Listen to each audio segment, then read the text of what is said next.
Јавно говорење. Јавното говорење представува техника со која за време на дебати, говорниците преку применување на посебни практики изведуваат говор со кој поуспешно ги убедуваат судиите дека тие, подобро од спротивниот тим, го одбраниле својот став.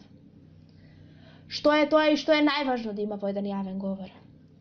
Говорот се содржи од неколку важни елементи. Содржина, организација, стил, настап. Например, за еден говор да биде организиран, тој треба да исполнува неколку критериуми. Треба да е добро структуриран.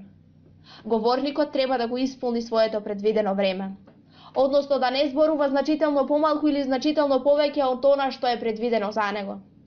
Неговите аргументи и идеи треба да бидат осмислени во организирана и логичка структура со која на сите ќе им биде јасно точно за што зборува во секој момент од говорот.